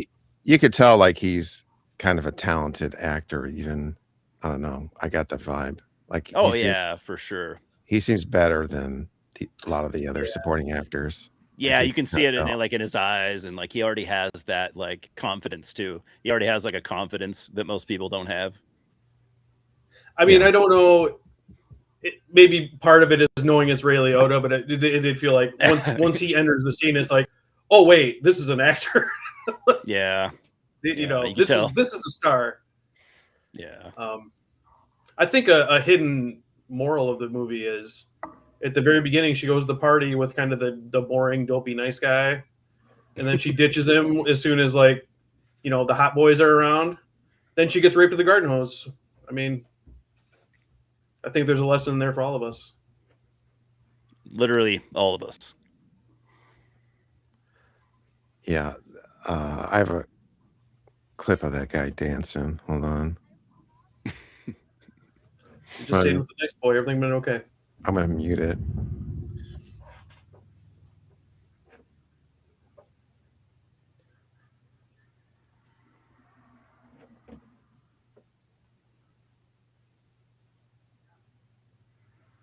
Look at this fucking dork. Oh, my God. Maybe she was right. Oh. He's like, look at my 1950s style moves. Yeah, and what high school girl dressed like that in the 80s? Like a 10-year-old? Yeah, like a 10-year-old from the 20s. Oh shit. Guys, he might not be the flashiest or the most attractive, but I bet he would have been a fantastic husband and father. Yeah. Oh yeah. What's more important in life? Yeah. You don't need to dance. You run off with a hot boy and look what happens. Yeah. Yeah. Serves you right. That's how I got my wife to marry me. I told her that. Yeah. You're like, have you ever seen Lonely Lady? Maybe you should. So she graduates high school and then starts dating that dork's father, Walter Thornton, the great screenwriter. What did you guys think of this relationship? It's weird. No, it wasn't the dork. It was the one she left. She left the party with the other guy. It was his father. Right? I think so. Because she went over to his house and he was like, because he got her over the house saying, my father is this guy. And she's like, oh, yeah. But I think, yeah. Oh, yeah, that's right. I don't remember their names. But she leaves with the son of the screenwriter. But I don't remember their names. There was the other guy. Not really, Oda. Yeah. And so what did you guys think of this relationship? It's about as weird as you would expect, I guess. I mean, she probably didn't have to study too hard to figure out how to play that, right? That was her real life. Yeah. I mean, but he looks even older than what her real husband was. Like, he looks like he's 60. Oh yeah. Dating a girl that just graduated high school.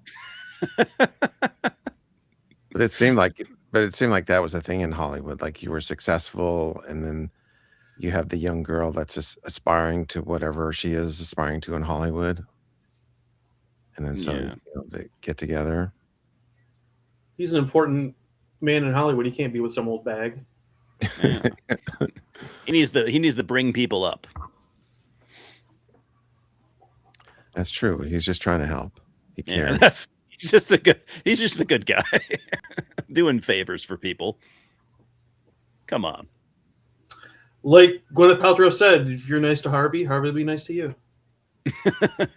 It's that easy. Yeah, we'll play it at the end, but there's the guy that kind of reminds me of Harvey Weinstein, the bald agent guy that's super sexist. And like at one point he grabs her knee and he's like, just play along to get along, as they say. So the movie does, at least I think, it sort of shows the casting couch side of Hollywood before at least some people knew about it, with all the Me Too and the Harvey Weinstein stuff. It was always there, I'm sure, right? Probably since day one. Yeah, pretty much. Since the silent era. Yeah, I bet. I mean, like the Shaw brothers had an actual like sex room in their studio. So when they, an actress would, audition or something, they would bring her to the sex room. So they were the Chinese Weinsteins, pretty much. Yeah. Oh, maybe not as bad. Hopefully. Hopefully, yeah. The dirt hasn't came out yet. Yeah.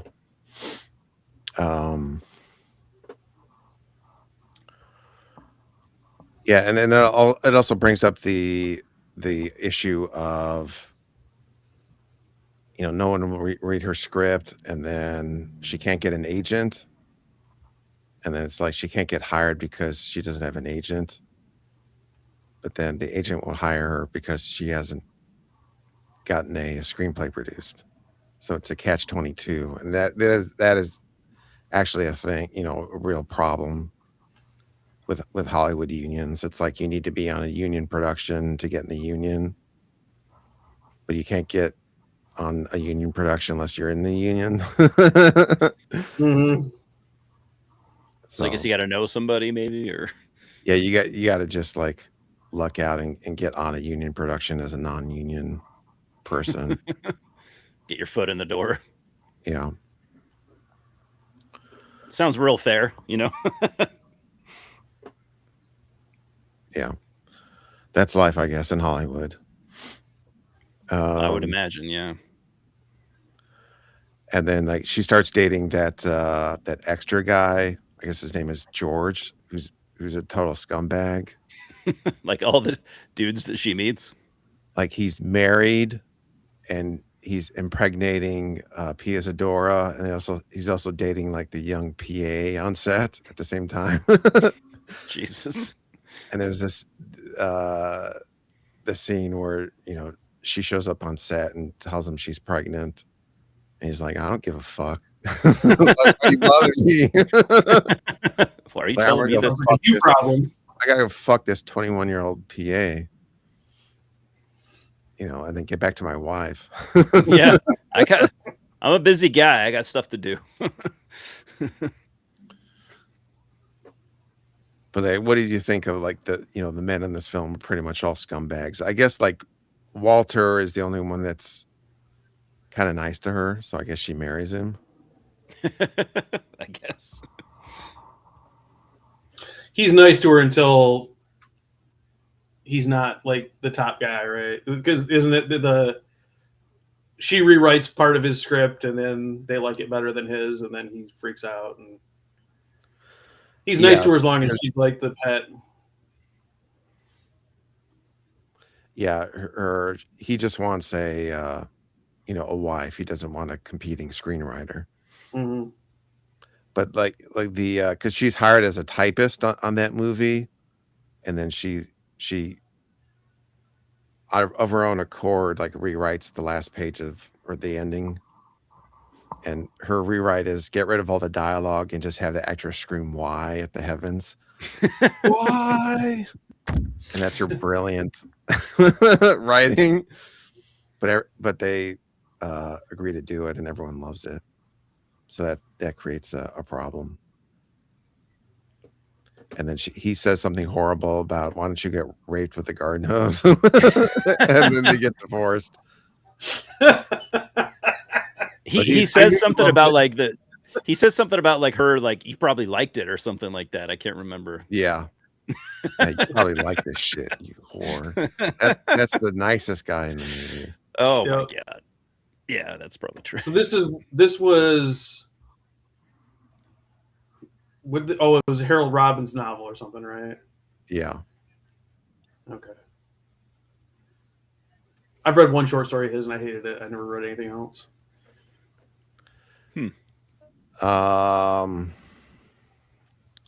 Yeah, let me look this up.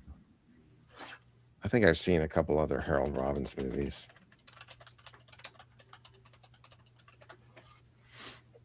Oh yeah, The Adventurers is like 3 hours long, but that's really funny. Just a trashy melodrama. Oh, and the Betsy. That's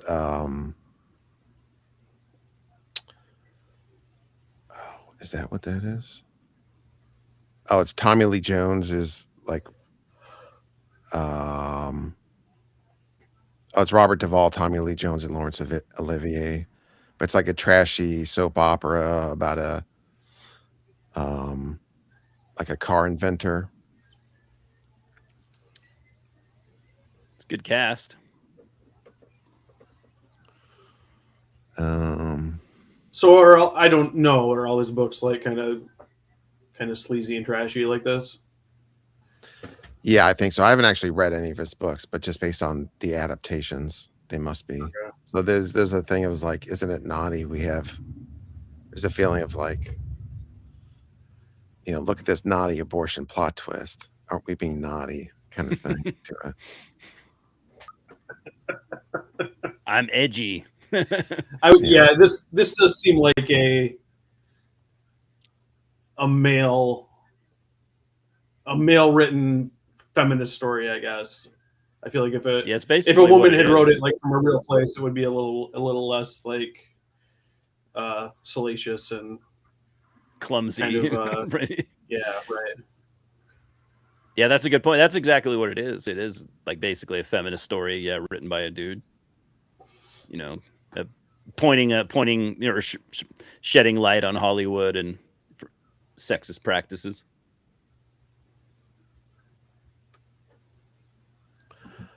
Yeah, I definitely agree with that, and it feels that way.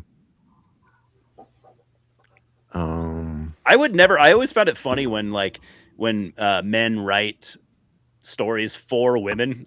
I don't think I would ever even attempt. You know what I mean? I'm not going to attempt to write a female character. Like, I don't know. I just feel like it wouldn't be as like authentic. Well, who's going to write it? They can't write. We've established that. Yeah, that's true. You just need to find a man that's better at writing, I guess. Yeah. Who's the best man that can write women's stories? Who's the least bad at it? Yeah, one example that comes to mind is Death Proof, like the girls in Death Proof. That's true. Written by Tarantino. You don't know girls that talk like that? No. Oh. That talk like Quentin Tarantino. I thought it was just me. I never met a girl that talked like that. Yeah.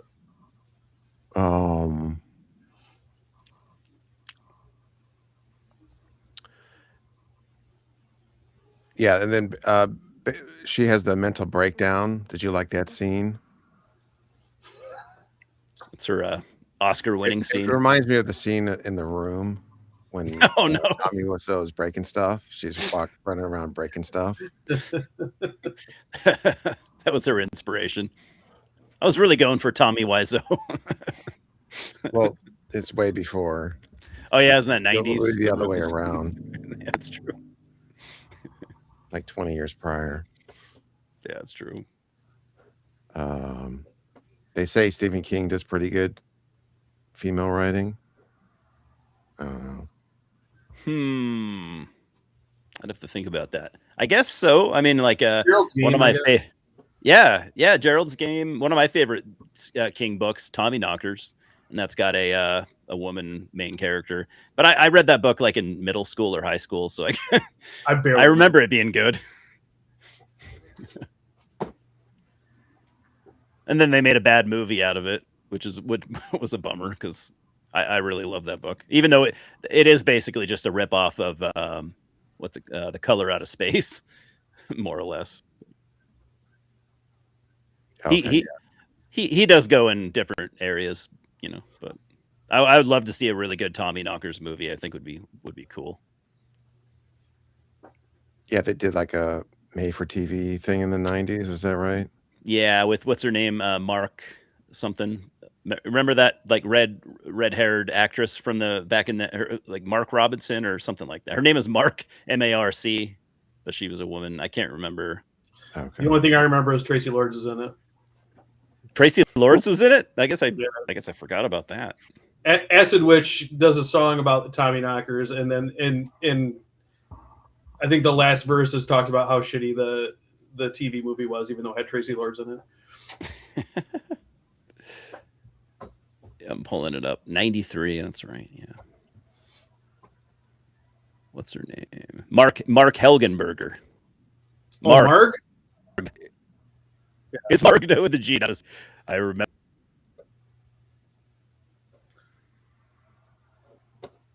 I actually thought she was pretty good. Yeah. The movie is terrible. I only remember her from It's also too short. Tremors 2, and she's done like CSI or something forever. Oh. Okay, now I like know. her. I think, yeah, I've seen Tremors too, so I think I know who you're talking about now. Yeah, I think she did a lot of stuff back in the 90s. She was like a TV actor maybe, or I was in Species 2 also. Okay. Let's go. Oh, and Everyone's she's favorite. in both Species. Yeah, she's in both of them for 1 and 2. Oh, I totally forgot she was in Species. Okay. Yeah, me too. Yeah, damn, she was in a shitload of stuff back then. A lot of TV. Matlock.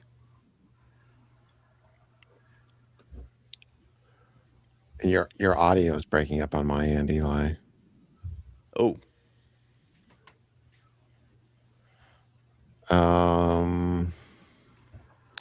Yeah, so Lonely Lady, Pia eventually, like, she's in all these creepy scenarios, but then she eventually, in order to get her screenplay made, she just agrees to have sex with the wife of a producer. And that's the hot tub scene. Oh yeah. And then she wins the Oscar for that movie. And then she has her big Oscar speech. So I'm going to try to play this, and if we get kicked off the air, then that'll be the end of the show. But this is my favorite Oscar speech of all time, even though it isn't real.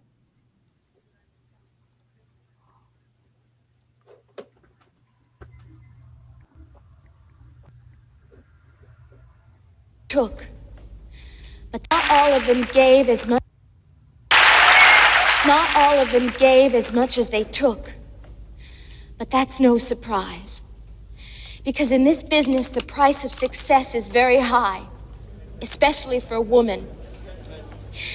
I don't suppose I'm the only one who's had to fuck her way to the top. Many of my so-called friends, agents, producers, actors, offered to help my career along the way, but always for a price. And I did nothing to stop them. I never did learn the meaning of self-respect.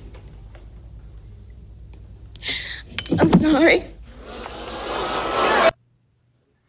And she refuses the Oscar. yeah. She shoves it up their ass. Yeah, she should have. Like, I fucked my way to this award, and I'm not going to accept it because I did not get there with my screenwriting talent. I got there.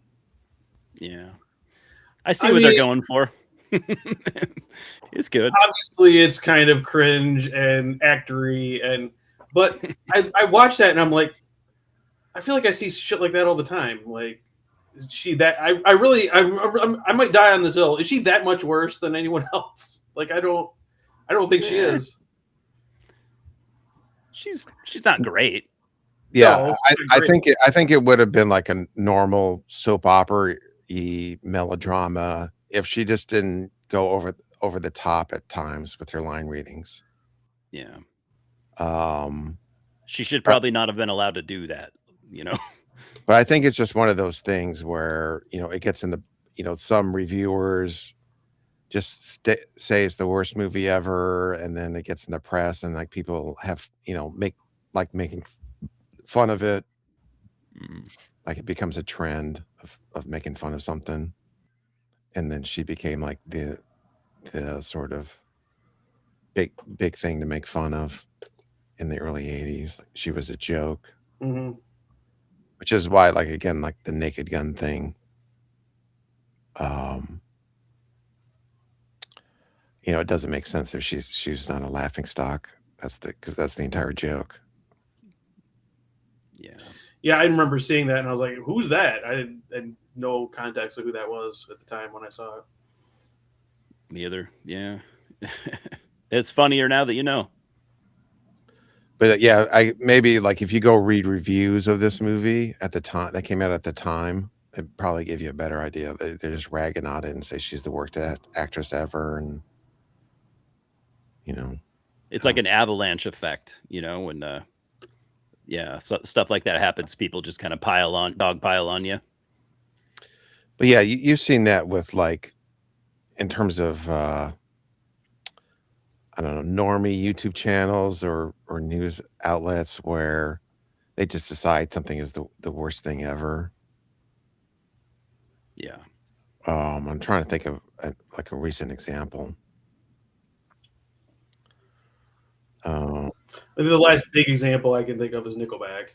Like, they just became the eternal punchline. Yeah, that is a good point. Are they a point. great band? No. But are they the worst band ever? No. No. But I don't know. It just became a thing. Yeah. But yeah, everybody hated them. Like you hear, it's like people that don't know anything about music like complain, "Oh, Nickelback is the most inept thing of all time," and they barely listen to it and don't listen to rock music. Yeah. It's just like the fun thing to pile on. I don't think I've ever sat through an entire Nickelback song in my life. I saw them live. Wow. Well, they were on Metal Blade, were they not? Were they? Roadrunner. Oh, Roadrunner. Okay. Yeah. Listen, when they started, I was dating my wife. We all do things when we're dating that we maybe wouldn't do otherwise, so I did. But you know what? I would not have gone on my own, but it was a fun time. They're a good live band. So, yeah, whatever. I'm not the biggest fan. I don't own any albums, but it was fine. I saw Creed one time live. Remember that band? Pretty much the same situation you were in. So I'm ashamed to be here with you. My favorite Creed memory is nothing but Creed. It was the early 2000s. Right? I did not enjoy it or want to be there, but this is like a French Nick Cavey post-punky type of thing. Passion fodder. Looks cool. I have no idea what it is, but it looks cool. So if you like Bad Seeds, you might like that. Cool. Never heard of it. I haven't heard a lot of Nick Cave. I haven't heard. I think I've only heard like 2 Nick Cave albums. I did like them though. Oh, you're missing out, man. You need to get them all. Well, I did listen to the last one that he did. I thought it was really good. Yeah, it's really good. Yeah, I'm trying to think of like if there's an embarrassing band that I saw live, and there's got to be one, at least one. Although I don't think I've seen a bunch, but yeah, definitely Creed. I've probably seen 1 or 2 others. Oh, I saw. Although I don't hate them, I saw that one band, Lacuna Coil or whatever they're called. Oh, they rule. I really did. I liked them a lot at the time. I enjoyed the show actually. I like their early stuff. I haven't kept up with them in a long time. I guess I'm using them as an example because I even at the time I'd never really heard any of their stuff, and I still kind of haven't. But I thought the show was good, but yeah, probably not something I would probably listen to. Here's my short Creed story. That has nothing to do with Creed. I know you're gonna be shocked that I used to frequent a strip club. By frequent, I mean like several times a week. Frequently frequent. Yes. That's like it was my friends and I. It was like our home bar. That's where we would go. So anyway, one night, two of the young ladies got in a hair pulling screaming match in front of everybody in the club, and one of the girls just started screaming, "You stole my Creed set!" Because one girl had a Creed set that she danced to, and then the other girl did it, and them's were fighting words, and they started pulling each other's extensions out. It was pretty funny. Damn. It was the time when Creed ruled. Like fighting. Like yeah, fighting over Creed. Not many people can say that. David Cross would do this bit about shitty music. Oh, I was just going to bring David Cross up. Yeah, he has a line where he talks about Creed, and he says, "Oh God, what's the line?" Is it the? Yeah, I would rather listen to the death throes of my only child. Death rattle. Yeah, death rattle. Yeah. I remember saying that their lyrics were like a reading a 7th grade girl's diary or something like. It's like he's like, I will take you higher. Yeah, he pictured like Scott Stapp hanging out outside of a 7th grade girl's locker. Yeah, that's what it was. He was dropping on him. Yeah. And then his story about how did you guys ever hear his story about how he actually met Scott Stapp at a celebrity golf event? That was the poker tournament.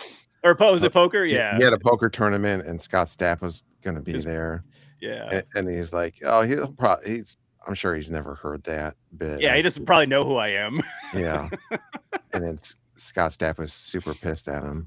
Yeah, he said that he went up to shake his hand, and he's like, I'm assuming he doesn't know me or what I've said about him, and he's like, "Hi, Scott, I'm David Cross." And I guess Scott he reached out to shake his hand, and Scott didn't shake it, and he's like, "Yeah, I know who you are. Thanks for the words." Yeah, thanks for the words. David Cross like, yeah, that's fair. Yeah, he's like, that's fair. Sometimes it comes back to you, you know. Oh man. Yeah. All right, that's a good place. Death rattle of my only child. That's brutal. That's good. All right, I have the next movie. I rewatched these on Laserdisc. Samurai movie. Tom's enjoying that Laserdisc player. It sounds like. It's cool. So this is there's a samurai series called Hanzo the Razor, and this is the second movie. It's called The Snare. Do you guys know about Hanzo the Razor? Just I'm assuming the name drop in Kill Bill, right? Hanzo name dropped in Kill Bill. They said that there's the character named Hanzo. The Hanzo swords. I don't know that is from this. It might be. It might just be a common Japanese name. Okay. But being Tarantino, I figured he took it from an older movie or something. Because but it's not really. The series is not really known for swords though, so I could see it being just a coincidence. Yeah. Okay. So this is basically like a samurai detective, and he's like a dirty Harry type. Like he doesn't want to play by the book, and he gets chewed out by his superiors. Because the way he gathers clues is he rapes women. Wow. And that's one way to solve a crime. He has a gigantic penis. Okay. So they usually end up enjoying it and then give him the clues that he needs to solve the crime. Yeah. I mean, this is like when did this come out? This is, I think, 73. Okay.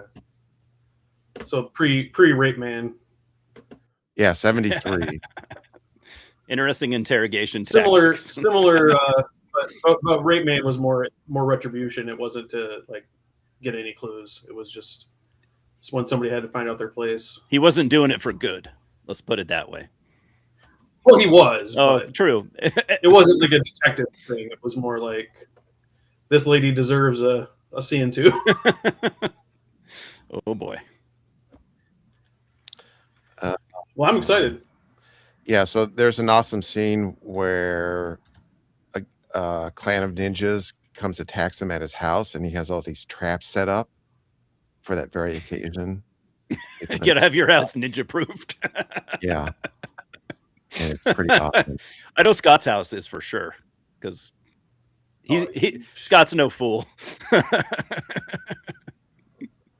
They're like mice. You got to be diligent, or they get in. Yeah. The worst part about that is you have to worry about like your son or your wife stepping on one of the traps and getting killed. But that is the risk that you have to take. So have I lost a few children along the way? Yeah, but I don't have any ninjas. Yeah. How many ninjas? So. How many ninjas have killed your wife? None. Zero. Absolutely. That's zero. right. It's like Patton Oswalt's old. Do you remember his rape goblin bit? Has anyone here ever been raped by a goblin? No, that's what I thought. You're welcome.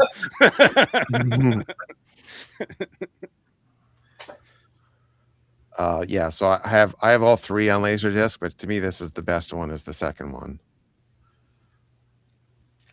So is this a lost film? They did release them on DVD. There's a DVD box set, but I think it's pretty out of print. Okay. There's no Blu-ray. So Laserdisc is your best bet. Yeah. That's cool that you can scoop movies like that up for $5 though. And that's pretty obscure. Yeah, you can get the DVD used for $75. Damn. And you paid $5 for the Laserdisc? No, there's so on eBay, someone is selling the Hanzo the Razor 3-disc DVD set, brand new for $406. Woo! Good luck, dude. Good luck selling that. Good. I loved eBay where they're always like, someone always has to just have some crazy high price for something like $999, or I just want to see if anyone will buy it. Maybe by accident. I think I'll wait until Sloppy Second Sales does it. Yeah, the worst was the Disney. There was the articles about the Disney VHS being worth tons of money, even though they made like 12 million copies. How does that work? It doesn't work. It's not true. It doesn't work. But then you would have people trying to sell a copy of Snow White for $500 on VHS or whatever. eBay logic. I always wondered what was going on in that one guy's mind that has, he's selling the same thing that everyone else is selling, but 20 times the price. Yeah. It's always eBay too, I always assumed it was some kind of like tax scam. Like you can here's the value of my inventory of my store, and then you can write it off or something. I don't know how that works. That's not a bad idea. I've heard that people have done scams with that, where they like buy their own merchandise at way marked up prices. I especially have heard that with art pieces. Mm. Where it's like, you sell a painting for $5 million, but it's actually like some kind of tax scam for the rich. That's interesting. But I don't know how that stuff works. Me either. Probably never will. Yeah. I don't think I have to worry about it. I'll just shake my head. Yep, that sounds crazy. All right. So do you want to do 2 weeks again from now? That's the 18th. I will not be available then. Okay. And then what about the time frame? Well, we can figure this out offline. Okay. Sure. Yeah, we can figure out time. All right. Thank you. Yeah, Hunter Biden. Yeah, right. He tried. He gave it his. He threw his hat in that basket. Well, you're staying up all night doing coke. You got to do something. You gotta have some hobbies, you know. If you're not sleeping 36 hours at a time. Yeah, yeah. All right.